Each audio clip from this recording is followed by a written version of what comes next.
In the spring of 1941, the Atlantic Ocean was not a battlefield in the conventional sense. It was a vast graveyard in slow motion. Convoys that left Liverpool and Halifax were vanishing, stalked by invisible hunters beneath the surface. Germany's U-boats were no longer a scattered nuisance. They had become a disciplined wolf-pack force, coordinated by radio and guided by mathematics. The tonnage figures told a story as brutal as any bombing raid. 3 ships lost every day, tens of thousands of tons of vital cargo sliding beneath cold waves. Britain's survival, and by extension the Allied war effort, was bleeding out into the sea. What the enemy could not see, however, was that science was beginning to fight back. Inside nondescript rooms of the Royal Air Force's scientific branch, physicists and engineers were tackling a new dimension of warfare. Not explosive but invisible. This was a war of magnetism, of signatures and fields, of deception measured not in meters or miles but in microteslas. The Germans had been using magnetically fused mines since 1939, ingenious devices that detonated when they sensed the magnetic field of a passing ship's steel hull. Hundreds of merchantmen had been destroyed by these unseen weapons even in supposedly safe waters. Traditional countermeasures like sweeping or degaussing cables helped, but only partially. They were costly, time-consuming, and imperfect. Every convoy still carried the risk that one stray mine or U-boat could find its magnetic trace. What Britain needed was not just defense, it needed illusion. That's when a quiet, bespectacled physicist from the Royal Air Force's Research Division proposed something audacious.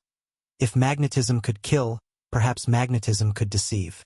He argued that instead of shielding ships perfectly, they could fake their magnetic presence, create phantom targets in the sea to lure German sensors and mines away. It was, in essence, a magician's trick translated into physics.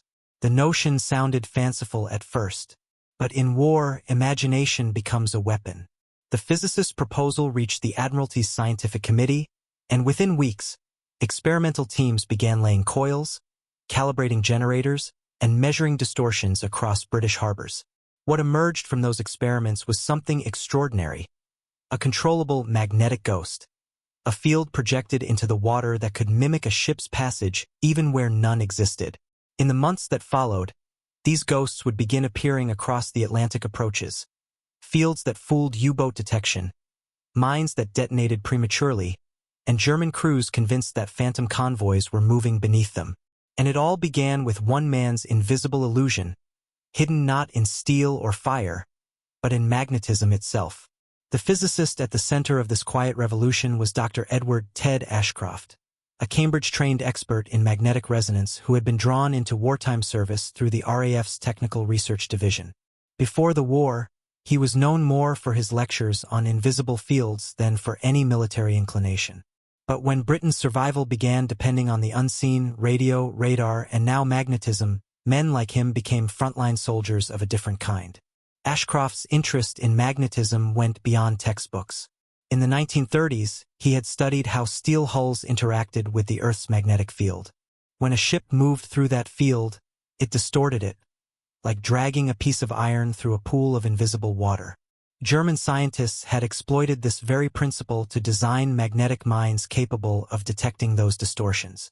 For Britain, the problem was not building something equally clever, it was surviving something already in use.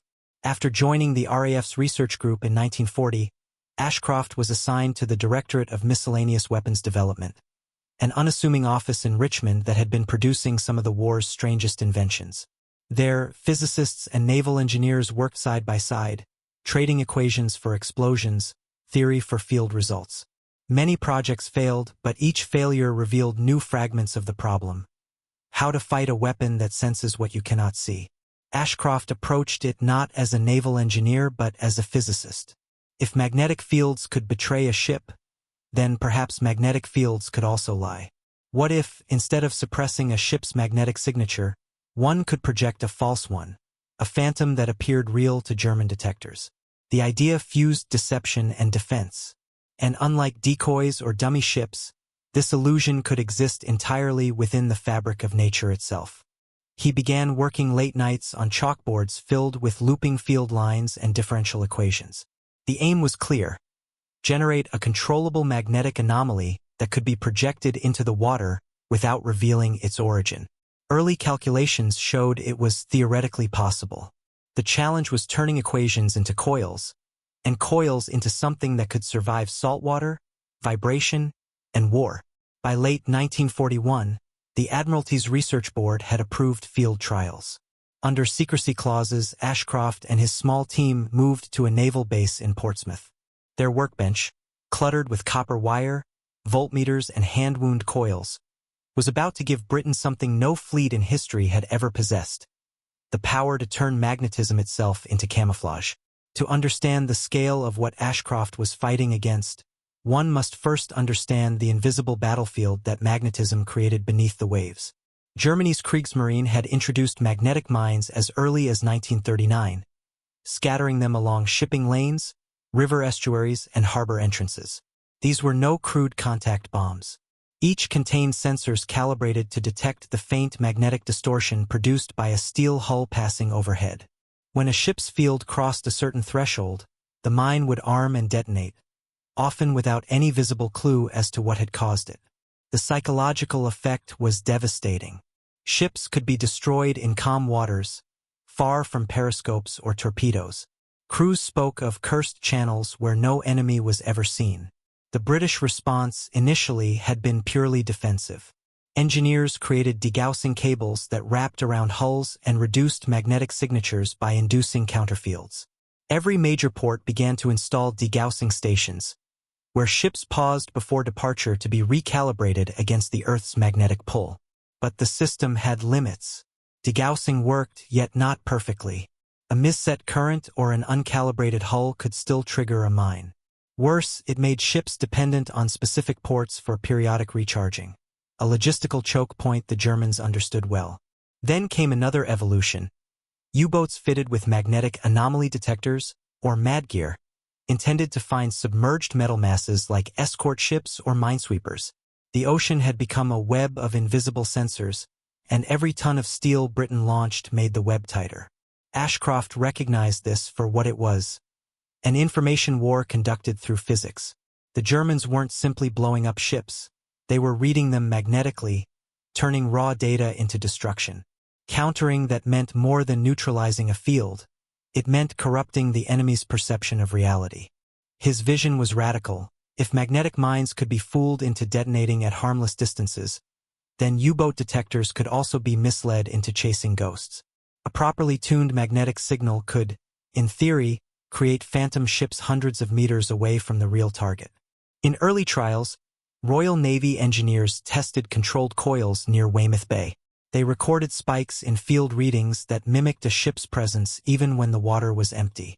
For the first time, scientists saw the possibility of creating a strategic mirage, an electromagnetic decoy to confuse not only weapons, but the minds of those relying on their instruments. It was a small success, but one that promised to turn magnetism, the unseen killer of British shipping, into its own worst enemy. By early 1942, Ashcroft's small unit had been formally folded into the Admiralty's Scientific War Committee under the cover title Project Seashade. The goal was deceptively simple: produce an artificial magnetic field large enough to mimic a full-sized merchant vessel in motion. But to achieve that illusion required an engineering feat almost as delicate as the phenomenon itself.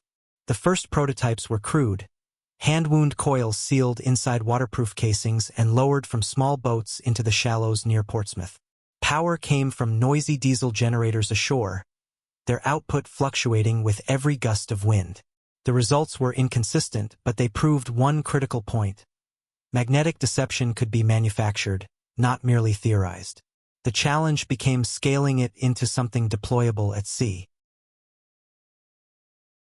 Ashcroft's team began experimenting with phase-shifted magnetic loops, circuits that could alter polarity over time to simulate the rhythmic signature of a ship's motion through the ocean. Every vessel, they discovered, had a unique magnetic heartbeat, a pattern of variation created by the rolling of its hull, the pulsing of engines, and the sway of waves. Reproducing that pattern was essential. Otherwise, the Germans' increasingly sophisticated detectors might recognize a static field as false. Working with Royal Navy electricians, they constructed buoy-based emitters, small floating pods equipped with copper coils and timed current regulators. When anchored in groups, these buoys could project an extended magnetic corridor across the water, each unit contributing a fragment of the phantom signature. To a magnetic mine or U-boat detector, it appeared as if a convoy was passing where none existed. Field tests off the coast of Falmouth in mid-1942 confirmed the concept. Dummy mines armed with magnetic fuses detonated harmlessly within the projected field. The sea boiled, the buoys swayed, and the control readings showed the illusion held. When naval officers reviewed the data, one admiral reportedly muttered, "They'll be firing at ghosts next." Ashcroft's magnetic illusion became a classified success. Production of the emitters began quietly at an engineering works in Coventry, each unit disguised in paperwork as signal calibration buoys. Only a handful of men knew their real purpose. For the first time, Britain possessed a weapon of misdirection rather than destruction, an invisible defense that struck not by power, but by confusion. It was a victory of intellect over ordnance, and yet its greatest test was still to come, deep in the contested Atlantic lanes where U-boats hunted relentlessly. The first operational deployment of Ashcroft's invention came in the winter of 1942, at a time when the Battle of the Atlantic had reached one of its bloodiest phases. Convoys were sailing under constant threat. U-boats operated in coordinated wolf packs, using both radio signals and magnetic sensors to locate targets beyond visual range. To protect those lifelines, the Admiralty authorized an experimental use of the magnetic illusion fields along a critical supply route, Convoy HX-220, bound from Halifax to Liverpool. Installation began in secrecy. At dawn, small Royal Navy trawlers moved ahead of the convoy, laying the new magnetic emitters in staggered formations. Each buoy, disguised as an ordinary marker float, projected an adjustable field pattern that imitated the magnetic footprint of a merchant ship. The real vessels followed at a distance, escorted by corvettes armed with sonar and depth charges. To the German sensors, the illusion was perfect. An additional column of ships seemed to be steaming parallel to the convoy. When U-boats began converging, their detection instruments spiked erratically. Commanders reported multiple phantom contacts and detonations where no ships existed. One boat, U-332, later recovered by Allied forces, contained a log entry describing false returns and magnetic drift, evidence that the deception had worked. The illusion disrupted their coordination. Torpedoes fired toward the ghost signals struck only empty water. Encouraged by this result, the Royal Navy extended Seashade to coastal defense. Emitters were deployed around key harbors, Liverpool, Plymouth, and the Clyde, creating moving magnetic shadows that confused mines laid by German aircraft. Several Luftwaffe airdropped mines detonated prematurely or failed entirely, having been triggered by phantom readings before their intended targets approached. Ashcroft's technology soon evolved. Engineers miniaturized the power units, allowing the emitters to be towed by small motor launches that could reposition fields dynamically. Escort commanders began referring to these operations simply as mag runs. To the men at sea, they were unseen guardians, a silent trick working beneath the waves. Few understood how it worked, and fewer still ever met the physicist responsible. By mid-1943, intelligence intercepts confirmed that German naval scientists were investigating anomalous magnetic interference near Allied routes. The illusion had become part of the wider battle of wits, a contest where mathematics, physics, and patience mattered as much as torpedoes and bombs. In that invisible theater, Ashcroft's creation had performed its purpose. It didn't destroy the enemy, it made them miss. By late 1943, the magnetic illusion had already begun to alter German naval behavior. Reports intercepted through Enigma decrypts described U-boats abandoning hunts after instruments became unreliable. Some commanders even accused their own equipment manufacturers of sabotage. Yet, as with every innovation in war, deception invited counter-deception. The Germans were quick to adapt. At the Kiel Naval Laboratories, German physicists began recalibrating their magnetic detection arrays to differentiate between steady and dynamic fields, hoping to distinguish genuine ships from Ashcroft's engineered ghosts. They theorized that an artificial signal would show smoother, more consistent readings than a real vessel buffeted by waves and engine vibrations. The Kriegsmarine ordered modifications to its mad gear, adding noise filters intended to cancel what they believed were British decoy fields. Ashcroft's response was quietly brilliant. He realized that to remain believable, illusion must imitate imperfection. He instructed his engineers to introduce random microfluctuations into the emitter's power supply, simulating the natural irregularities of a real ship's magnetic signature. The fields now breathed, shifting subtly like the pulse of engines or the roll of the sea. To German sensors, the fake became indistinguishable from the real. This invisible arms race continued deep beneath the waves. Every new set of German countermeasures, field averaging, delayed fuse mines, modified sensors, was met by an equally quick British refinement. When captured German mines were analyzed, Ashcroft's team found that many had been made more sensitive, designed to ignore weak false signals. So he changed strategy again, creating stronger illusions farther from real ships, tricking mines into detonating prematurely in safe zones. Meanwhile, Royal Air Force Coastal Command aircraft equipped with magnetic anomaly detectors began coordinating with naval teams to verify how well the illusions masked convoy signatures from the air. The results were clear. When Seashade fields were active, U-boats struggled to track targets for long. The ocean, once transparent to their instruments, had turned opaque. German reports began referring to a magnetic fog, a term that spread among U-boat crews who increasingly distrusted their own equipment. Some captains even resorted to visual spotting again, an act of desperation in seas patrolled by Allied aircraft. What had started as a physicist's idea on a chalkboard was now changing enemy doctrine. The illusion was no longer merely hiding ships. It was eroding confidence, turning technology itself into a weapon of confusion. By the spring of 1944, the Battle of the Atlantic had decisively turned. U-boats that once hunted freely were now being hunted themselves, by radar, by sonar, and, invisibly, by the magnetic illusions that led them astray. Ashcroft's invention had not won the war alone, but it had quietly saved untold thousands of tons of shipping and countless lives. In the official post-war records, Project Seashade received only a brief mention, classified for decades under the veil of electromagnetic countermeasures. When peace returned, Ashcroft declined honors. He returned to Cambridge, lecturing again on the theory of fields, teaching students who never knew how his equations had shielded convoys and coastlines. In later years, declassified Admiralty documents confirmed that more than 400 magnetic emitters had been deployed across British waters by 1944, forming what officers called the Silent Curtain. It had become one of the most effective forms of passive deception in naval history, an entire fleet of ghosts summoned through physics. The Germans, for their part, never fully solved the puzzle. Their post-war reports described spurious signatures and magnetic distortion zones, but never identified their true cause. To them, it remained a mystery, a ghost that haunted the data.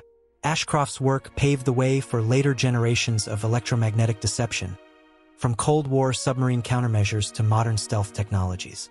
What began as a wartime improvisation became a doctrine, that the best defense is not always to hide, but to mislead. In the age of total war, one RAF physicist proved that the sharpest weapons are sometimes invisible, and that illusion, when built on science, can be as powerful as any bomb.